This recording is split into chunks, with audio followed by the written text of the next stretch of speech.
Salut tout le monde, Manir, c'est Garage68 pour un quoi du débutant à propos du variateur brushless. Alors c'est une deuxième édition tout simplement parce que sur la première j'ai peut-être pas été assez objectif, certaines personnes n'étaient pas contentes et donc je refais tout simplement, c'est le but de la chaîne comme dit, c'est que tout le monde soit content. Et c'est vrai qu'en général je suis assez objectif et sur la dernière présentation j'ai mis un peu en avant au B-Wing. Mais j'ai autant de Castle que de oui. Donc bref. Alors, le variateur brushless. Ça fait fonctionner votre moteur brushless.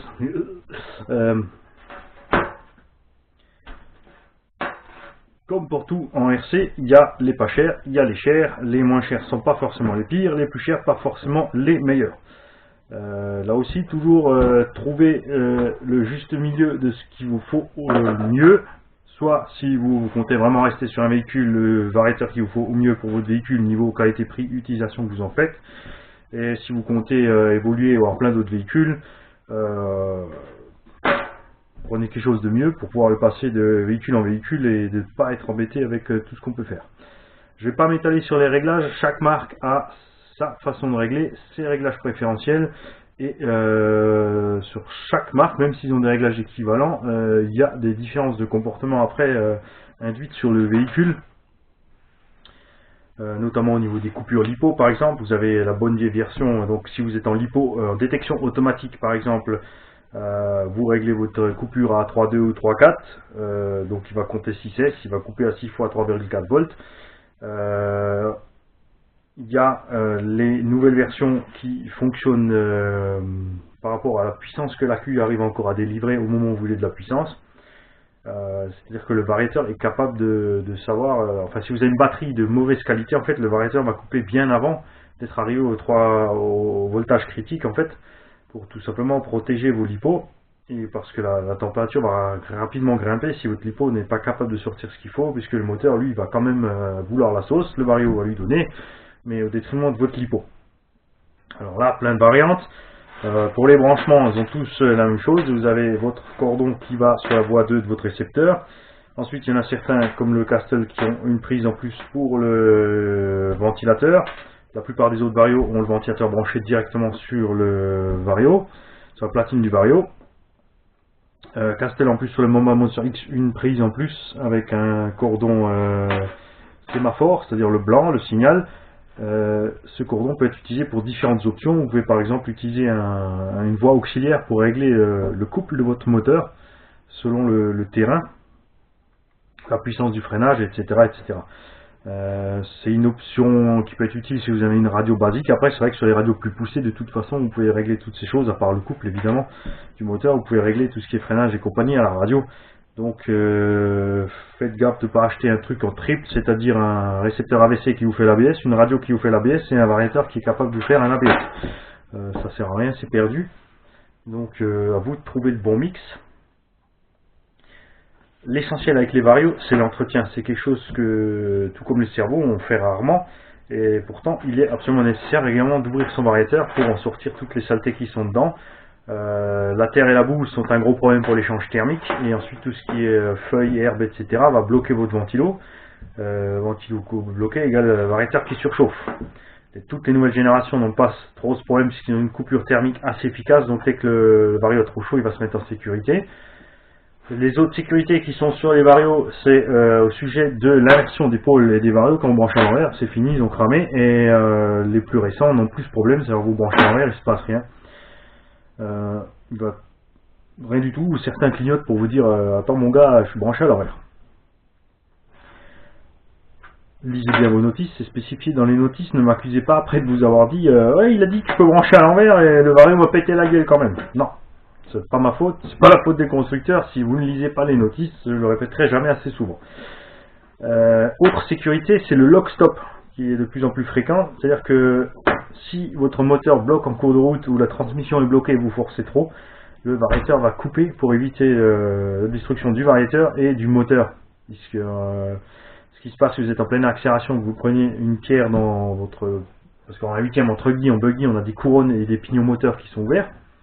Vous prenez une pierre là-dedans, le moteur s'arrête net en pleine accélération, sur un variateur qui n'a pas de lock stop, vous avez de fortes chances d'exploser le rotor de votre moteur et de fumer votre variateur.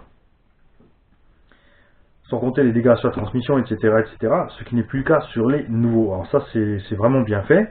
Pour la programmation, la plupart au départ utilisaient le cordon d'alimentation, enfin du récepteur sur lequel il fallait brancher soit une carte de programmation, soit un link. Les plus récents maintenant ont des choses simplifiées, à savoir qu'ils ont la prise du ventilateur, notamment chez Obiwing ou SkyRC, qui sert pour brancher le boîtier de programmation.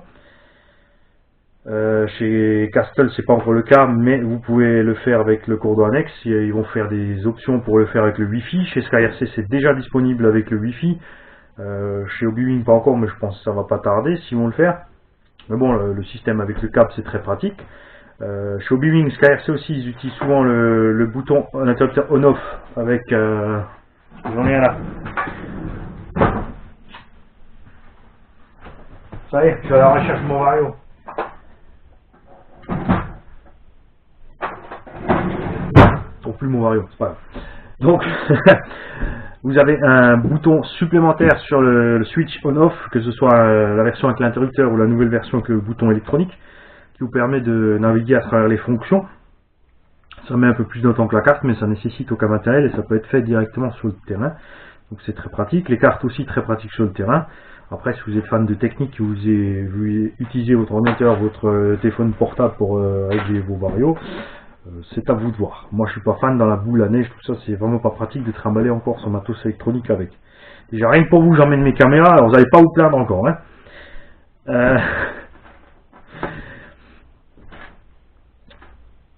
La plupart des varios sont vissés par le dessous, et ensuite vous démontez tout le boîtier. Les nouvelles générations sont vissées par dessous, le ventilateur est vissé séparément sur le dessus, donc entretien très rapide. Chez Castle, les boîtiers sont clipsés, donc attention aux clips. Sur le Mamba Motor X aussi, on peut déclipser le ventilateur à part du boîtier rapidement. C'est le cas aussi chez le Vélignon, chez Traxxas, etc. L'entretien du ventilateur, c'est pas très compliqué, il faut s'assurer qu'il tourne librement, qu'il y a un qui frotte. Il arrive des fois que le ventilateur à la mise en route vous fasse une espèce de bruit de vibration, parce qu'il n'est pas tout à fait centré, et puis, comme c'est un ventilateur brushless, la pale en fait flotte sur les aimants tout simplement. Et au bout d'un moment, vous allez perdre ce centrage, vous allez avoir une vibration, donc soit ensuite avec un petit choc sur le variateur, au bout d'un moment ça se met en route normalement. Généralement quand ça fait ça, c'est que le ventilateur commence à être au bout, donc n'hésitez pas à le remplacer. Ça se trouve chez les constructeurs forcément, et sinon en paquet 10 avec la dimension et la puissance de votre petit ventilateur. Alors, généralement il y a une petite étiquette dessus, c'est écrit dessus. Donc vous n'avez aucun mal à vous en procurer des paquets 10 pour 3 fois rien. Ensuite la différence sera éventuellement les prises, hein. Il y en a qui sont pris, c'est des ventilateurs qui sont issus de l'industrie informatique tout simplement. Donc les prises sont normées, il y en a d'autres qui utilisent d'autres prises, donc des prises bec ou tabac ou JR. Donc là, soit vous trouvez ce qu'il faut d'origine, soit tout simplement il faudra adapter vos prises. Ça peut poser problème à certains, pas à certains autres, donc à vous de voir votre niveau de compétence. L'essentiel quand vous installez votre variateur, c'est le b.a.-ba, la sécurité. Quand vous avez l'intention de modifier les paramètres de votre variateur, si vous utilisez une carte de programmation, vous pouvez tout simplement débrancher le moteur, parce que vous naviguez à travers la carte. Si vous utilisez les boutons de réglage ou quand vous voulez initialiser le neutre, il est nécessaire que le moteur soit branché, puisqu'il vous émettra les bips pour vous dire ce qui se passe. Donc le plus simple est d'enlever le pignon moteur s'il est accessible. S'il n'est pas accessible, d'enlever les roues et ne laissez surtout pas les mains à l'intérieur du véhicule, puisqu'une erreur de manip de votre part, quand vous allez remettre en route, il va partir par exemple plein gaz en marche avant, ça vient Antoine, ou en marche arrière, ou etc. Donc faites gaffe à vous, prenez bien soin de vous prendre le temps de mettre le véhicule en sécurité avant de travailler sur ce genre de choses. Chaque petit constructeur a son petit truc pour régler son neutre. Chez Obiwing, c'est avec le petit bouton additionnel sur l'interrupteur. Chez Castle, c'est tout simplement avec la manette des gaz. Il y a plein d'autres constructeurs qui ont plein d'autres versions. Et voilà. Donc en tout cas, je voulais exprimer un grand merci à Obiwing, la chinoiserie pas chère et hyper solide du marché. Je suis un grand fan de Obi-Wan, c'est comme ça. Je suis un fan de Castle aussi, mais avec Obi-Wan, jamais eu de soucis, ce qui n'est pas le cas de tous les autres que j'ai pu tester. Après, il y a les vraiment pas chers, les very méga over pas chers. J'ai déjà essayé et c'est pour ça que je peux vous en parler. Ça, c'est le deuxième que je montre. Le premier a très bien résisté, à savoir, à première vue, c'était un variateur Obi-Wan V2.1 120 ampères maximum 3S. Il a un port de sensor qui fonctionne parfaitement, j'ai testé. La carte de programmation Obi-Wan se branche sans le moindre souci sur cette petite bestiole. Pourtant, ceci est un Ghoul RC, 15 € frais de port compris. Là, les distributeurs français vont encore crier au meurtre du magasin français. Oui, mais bon, il faut tester quand même, voir ce que ça vaut. Je me suis dit, pour 18 €, même s'il part en barbecue dans une vieille machine, 18 €, ça vaut largement un fou rire. Et en fait, il tient très bien. J'ai monté un moteur en 3665, en 3000 kV, en 3S. Donc ça pousse un peu plus fort qu'un Vélinéon.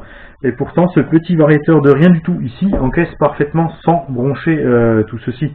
Bien sûr, ça c'est pas encore une version étanche, mais pour 15 € frais de port compris, entre 15 et 18 €, ça dépend de où vous allez le trouver.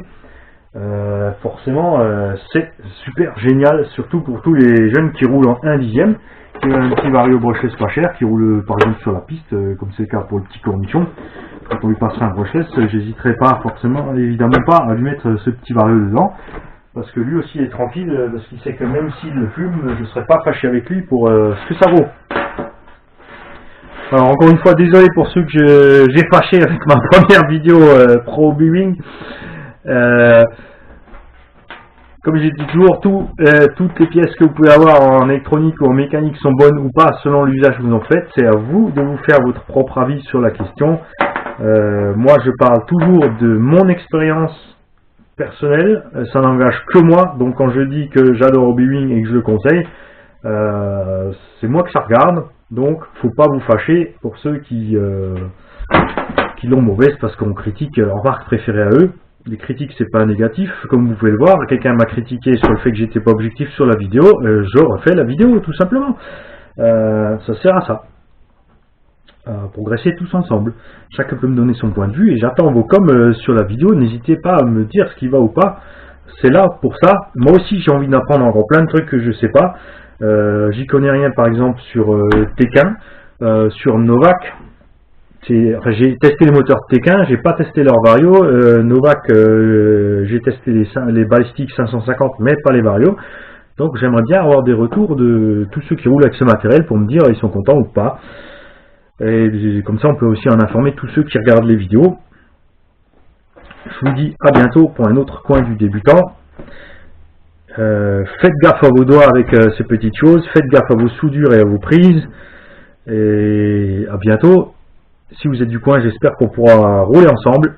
Salut tout le monde.